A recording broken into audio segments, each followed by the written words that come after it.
Other questions? All right, well, I don't have a lot of slides for our discussion today because we will be looking at things in the SAP GUI and then talking through things.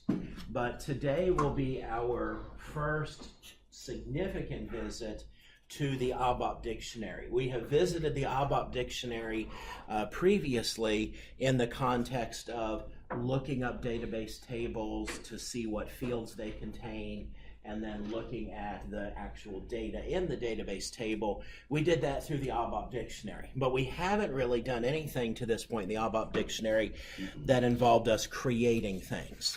So we will be doing a lot of that starting today and in the second half of the semester. You can get to the ABAP dictionary using the transaction code SE11. And so when you run that particular transaction code, we have seen this before, this is the screen that you are presented with. And notice all the different things here that you can access. You can look at database tables, you can look at views, data types, type groups, domains, search help, lock objects. And of course, you have the ability to display something that's out there already, which is what we have done in the case of database tables. You have the ability to change something that already exists in the system. And obviously, you have the ability to create new things. We'll spend a fair amount of time in the second half of the semester having you guys create database tables and using them in your program. And so this is where we would do that. Instead of putting in the name of an existing database table, we would put in the name of a new database table and click on Create. So we will actually use this particular transaction quite a bit for very important operations in ABAP development. This is, the ABAP dictionary gives entities, gives businesses, gives organizations, gives developers a repository for centralized type definition and management. And you'll understand more by what I mean by that and the importance of that and the utility of that from our short discussion today. You can go in and create user-defined data types. Now, you've done that already in your programs when you have used the types statement to create a data type. But inherently, when you have done that, you have created a type definition that only exists in the context of that one program.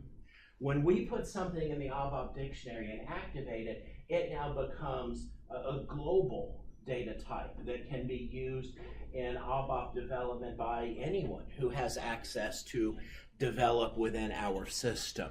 We also will see that we pick up a lot more control over things using the ABAP dictionary than we can easily achieve by using the type statement in our programs.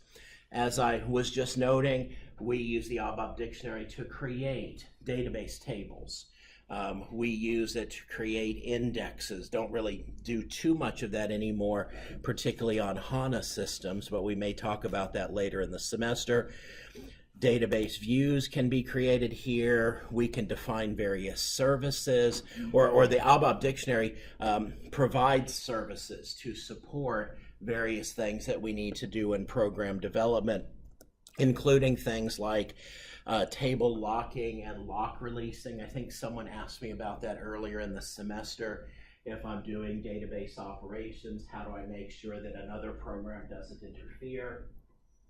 Well, the key to that is doing table locking, which we will talk about a little bit later in the semester. Input help and field help. You've noted already in one of the programs that we had for our last homework sequence that if you used a particular type, when the user clicked on a parameters field, they could use F4 and display a list of choices.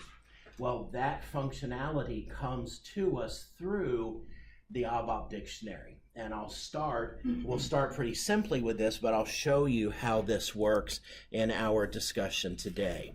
And the really nice and useful thing about the ABAP dictionary is, just like other things that we do, once we activate something that represents a change, those changes are immediately in effect for any programs that leverage those data types or other things. And I'll show you what I mean by that, perhaps time permitting, in our time together this morning. So, to get started, one of the very important things to understand as it relates to type management and working with custom data types in ABAP is the concept of a data domain.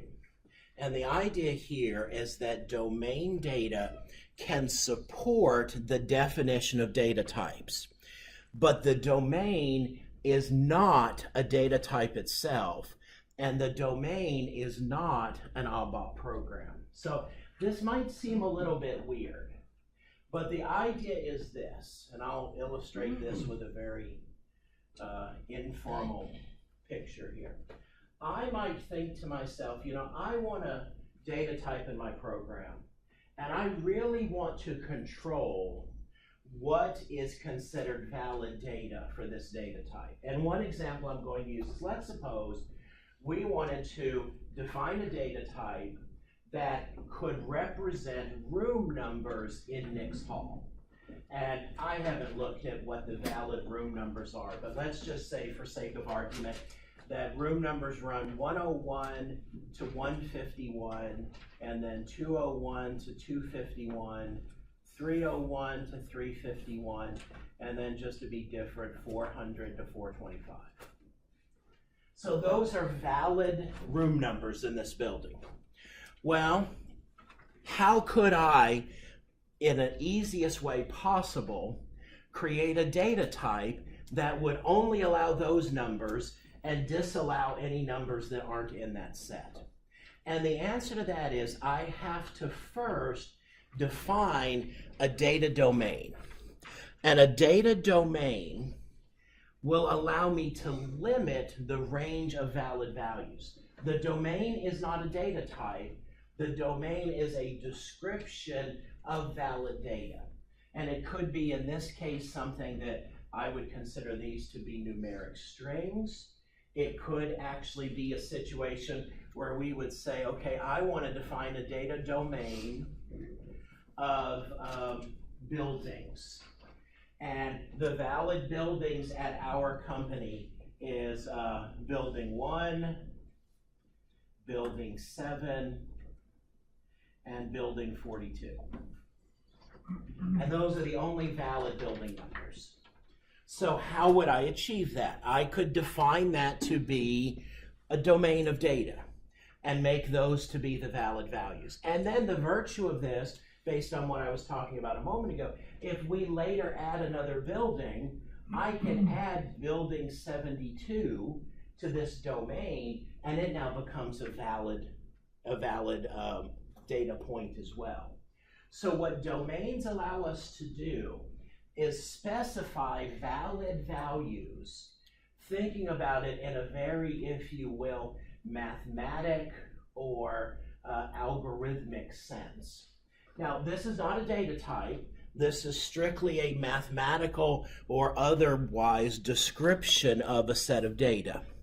Now, what you'll see in a moment is, what we do here is we pick from among 24 general data specifications that, you know, like, for example, this domain data here at the top for room numbers, even though those are numbers, they're not numbers that I'm going to do math on. So those are numeric string type things. If we assume for my second data domain here related to buildings that BLDG is actually part of the label, then I would consider those to be strings, albeit strings with a very constrained set of possible values. So what you'll see here in a moment is we go in and we have, for example, things like chars and LChars and DAX and DEX and num-Cs that I use as my jumping off point, and then I follow that up with more precise descriptions of what the data should look like. So what we ultimately do is we create a domain, and then we use that domain to create a data type. So hypothetically, I could have one domain that would be used in the creation of 3 different data types. I don't know why we need to do that, but hypothetically we could. But the sequence is here, we start with creating a domain, then we create a data type that uses that domain, and then we use that data type in our program. So the merit of, the virtue of, the whole reason why we have domains is it allows us to define acceptable values for data types. And what I want to do here in the next few minutes is show you how to create both of these 2 domains that I've put on the whiteboard, show you how to incorporate them into your programs, show you how to use them, you know, from start to finish. We will take this on. So I'll begin by going to the SAP GUI, and I want to create a domain. So I have to choose the radio button related to domain. Now, because everything I create here is globally visible, I'm going to have to use my username at the beginning of all of the names for anything I create here. So I'm going to do ZN001, and I'm going to call this first domain here, which is Nick's room numbers. I'm just going to call this Nick's room. No, well, yeah, that's good. Nick's room. I think I'm not going to have too many characters there. So I'll come back here, Nick's room num. I'm confident enough that that doesn't already exist that I can just go ahead and directly click on the create button. If it did exist, when I clicked on create, I would get a warning and telling me it already exists, and do I really mean to change instead? So I'll click create, and I'm presented with this screen right here, where you'll notice the very first field at the top where my cursor is flashing, and if I click off on it, you'll see it's required, is a description. So, and I have to put this in. So I will add a description here. This would be Nick's Hall room numbers at ETSU. Okay, and so now I come down here, and you'll notice my next thing I have to pick is this data type. And this is what I was talking about a moment ago. These are these kind of base data types that I use to build things off of. And I've put a link in to my PowerPoint slides, and I've uploaded the link in D2L just earlier this morning as a separate text document so that you can reference it. It's a web page that kind of discusses all of these in more detail. I don't want to, get into all of that right now, but what we have clearly for these room numbers is this guy right here, numeric text. So I'll just double click on that, numeric text, and then the next thing it wants to know is how many characters is it? Well, all of my room numbers that you can see are 3 characters long, so I'll put in a 3 there. Decimal places, I don't have any of those, so I'll set that to 0. I don't have positive or negative. I don't have case sensitivity that becomes issues here, so I don't really have to worry about these. But if it would make sense for this to be a numeric string that was negative, I could toggle on the sign. Or if there was an element of case sensitivity, probably not an issue with a numeric string, but would be with an alphanumeric string. This is where I take care of that. So I will save this. And I'm not done yet. It asks me for the package that I want to put this into, and so I'm going to have to search for the package that I have been using. So give me a moment to do that. And there it is. And it asks me for the transport, just like when we're doing programs. So I have now begun my definition of my domain. But what about what we said here about restricting the values? Well, you'll notice we have another tab here or button called value range. So let's look at that. So I go to value range, And I have the option of specifying a fixed set of values, which we're going to revisit when we do this second one here. And I could type in however many fixed set of values there were. But what I actually have here is ranges of values. So I can come down here and I can say valid intervals are from 101 to 151, and I'll just describe that as first floor rooms. And then what do we say, 201 to 251, second floor rooms, 301 to 351, third floor rooms. And then we did the last one differently, 400 to 425, fourth floor rooms. Notice, and we won't use this right now, but notice I could also be referencing a value table, which would be a database table that would have valid values in it.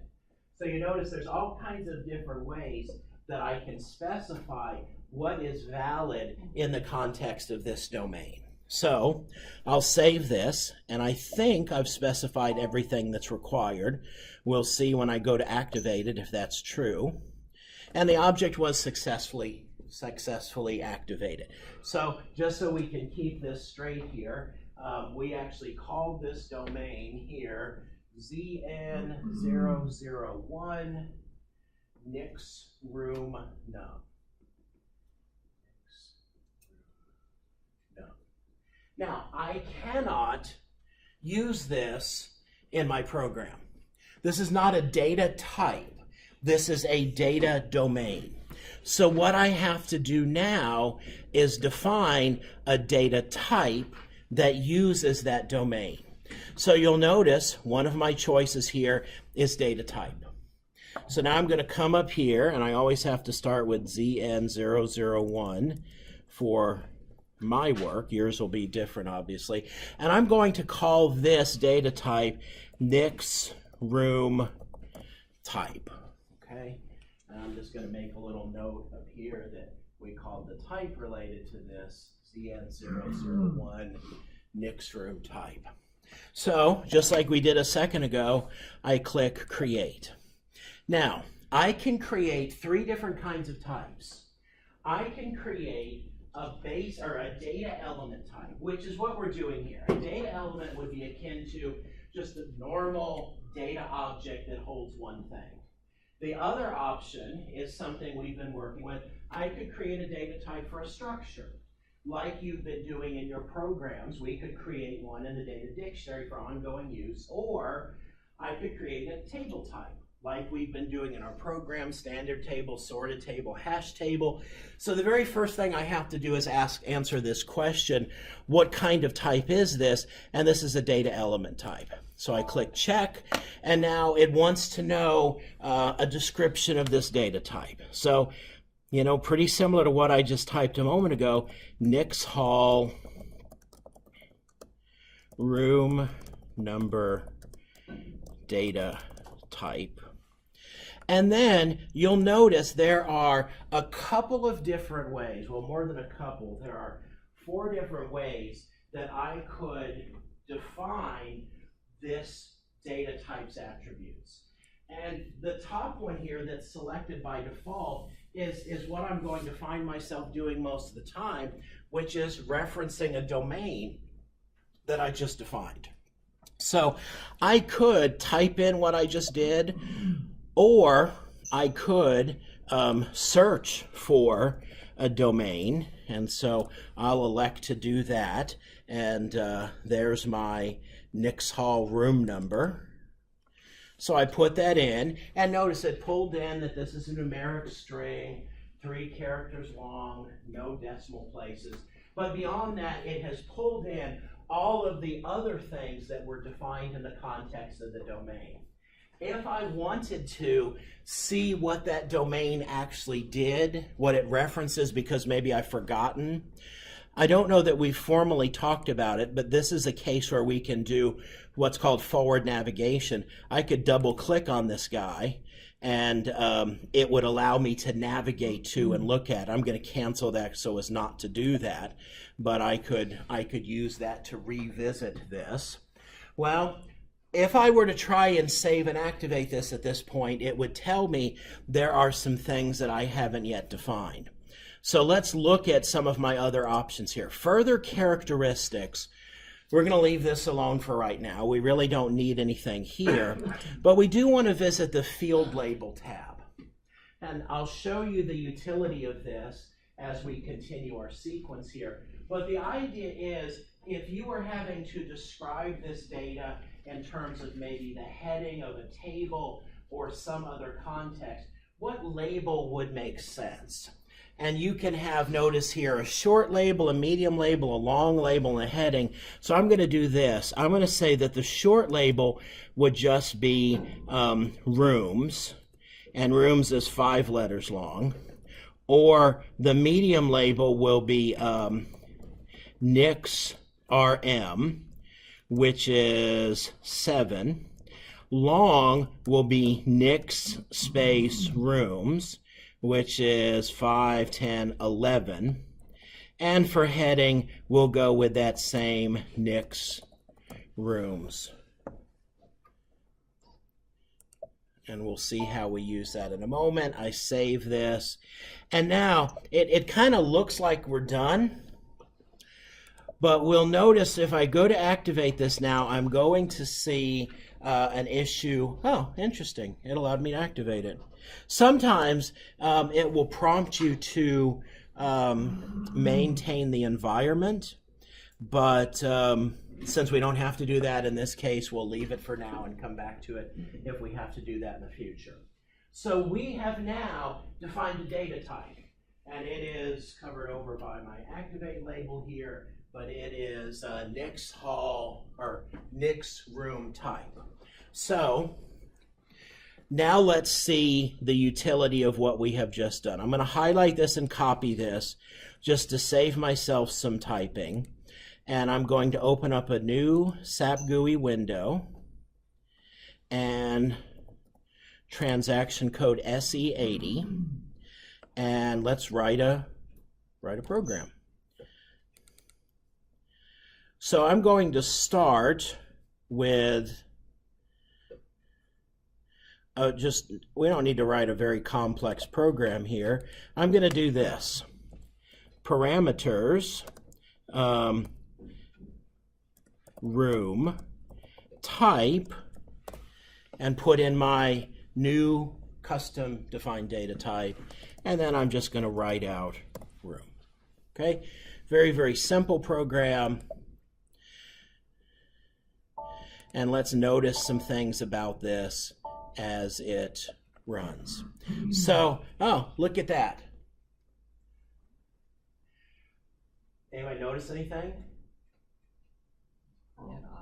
Yeah, my prompt, where did it pull that from? Your head. The ABAP dictionary. Remember I defined that? Now I'll show you, it got that because I was playing around with this morning to walk through to make sure everything worked. I'll show you how that actually came on. But not only do I have the description that's part of the ABAP dictionary, but notice I pick up search help over here. And I click on this guy right here, and notice there's my ranges. Now in this case, I can't double click on one of them because double clicking on one of them just describes a range. But this is search help. This tells the user what would be a valid number. And so we're in, let's just say we're going to work with room 414. So I type in 414, hit execute, and it prints 414 on the screen. Now, let's go back and suppose the user types in room 654 and hits execute. It prints out 654. This does not seem all that useful in terms of enforcing the data domain. And the answer to that is we need to add something to our program that is a new option for the parameter statement. My parameter statement really should have two things added here. Number one, I should have obligatory there, but I want to add value check. Value check will check the input against the definition of the domain. You might think you get that for free automatically all the time, but you don't, which I don't understand why. It kind of, you shoot yourself in the foot by not including it. But as soon as I add value check to that, let's watch what happens now if I try to put in an invalid room number. So I save and I activate and I run and I try and put in room 555 and I execute, and I got a chirp, and then down here at the bottom where I see error messages, it says enter a valid value. It's not going to take any number that is not valid within the definition of my data domain. So if I put in 225, life is good, and it takes it. So notice the really nice thing about this is I have not had to go through a lot of mechanics in my program to have user input checking. All I've had to do is define a domain, which, by the way, this domain and the related data type are now universal in the system. So other developers can use these, and I can be sure that I'm never going to have an invalid data domain or an invalid data point in my system as long as I'm making sure to always do the value check. Any questions about this? All right. Yes, sir. Can you show again the screen where you define the ranges for the room numbers? Absolutely. And I want to show you one other thing here too. Okay, so this is the data element, or this is the data type. So it's not here, but it is in, I did that in the domain definition. So if I navigate to the domain definition on the value range screen is where I do this. Now, as a point of fact, and let's just see this, I could also come back and say, we have those 4 intervals that you see, and then we've added a penthouse onto the building. And so there is a room 500, but there's no range associated with that. That's just the penthouse. So if I now save this addition and I activate this domain, and now if I go back to my related data type and I activate my data type, and now I go back to my program and activate my program and run, we should see the 500 room here. I think it had, and we've observed this in semesters before, where if I back out of this and I like run a different program, I don't even remember what this program does, but it's another one I have here. And then I call this program back up and rerun it. Usually we'll see it pick up the new value. I think it has something to do with the way our system is configured, but there seems to be a time lag here. If we came back and ran this program tomorrow, we'd see room 500 here. I think it just has to do with some of the background processing that goes on, and it takes some time for it to actually populate through the system.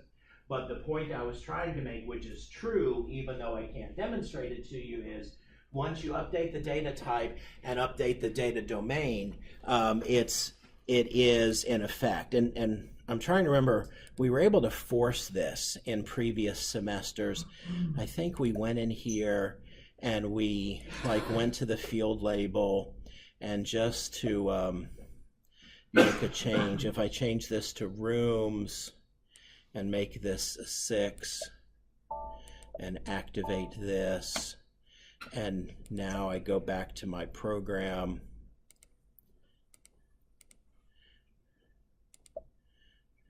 and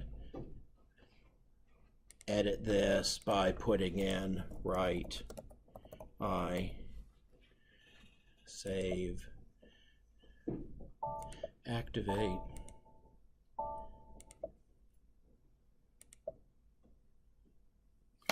Yeah, there's I've conferred with our our hosting site about this, and they can't describe this either, but there's a time lag here on the activation of this that we have not been able to figure out. Questions? Yes? Can you define just a lower limit and not an upper limit, or vice versa? Well, I mean, I could define I could do 0 to whatever. I mean, I think if you're going to define an interval, I think you have to have an upper limit and a lower limit. But let's create another one of a different sort that is another variation where let's do the building ones. So I'm going to go here and I'm going to create a domain and call it ZN001. I'll call this ETSU BLDG, ETSU building, and we'll create it, and this will be ETSU buildings, and for the data type, this is just going to be a straight string. So I'll come down here, and there's one that's useful for this character string. I could do there's also,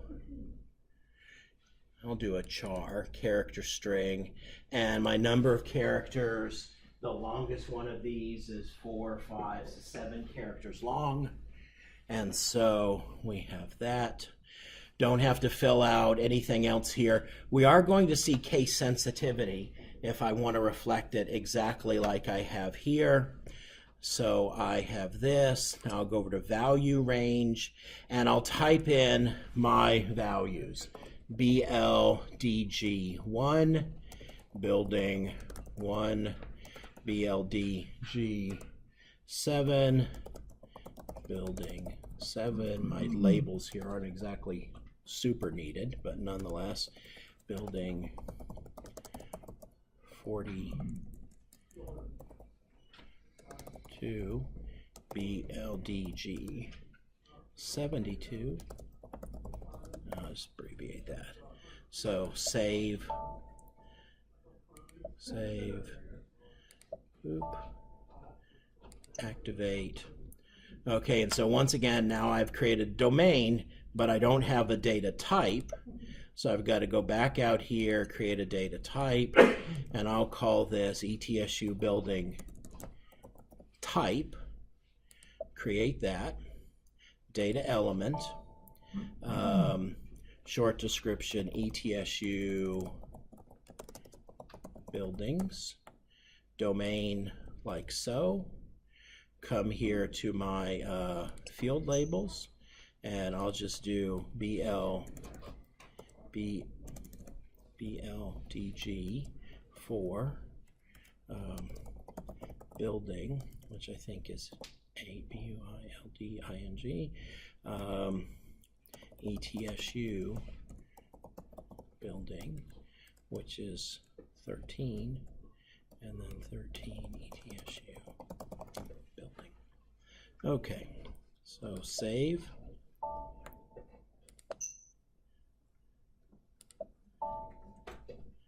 Activate. And so now let's pull this into our program and just make a minor change from before. I'll just do this and save, activate, execute.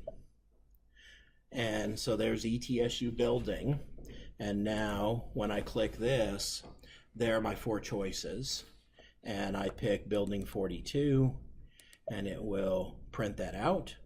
If I try and put in building 99, it's going to be rejected as an invalid value. Questions? Okay, there are more things we will do with the ABAP dictionary, such as create structures and create database tables, but we're not going to do those today.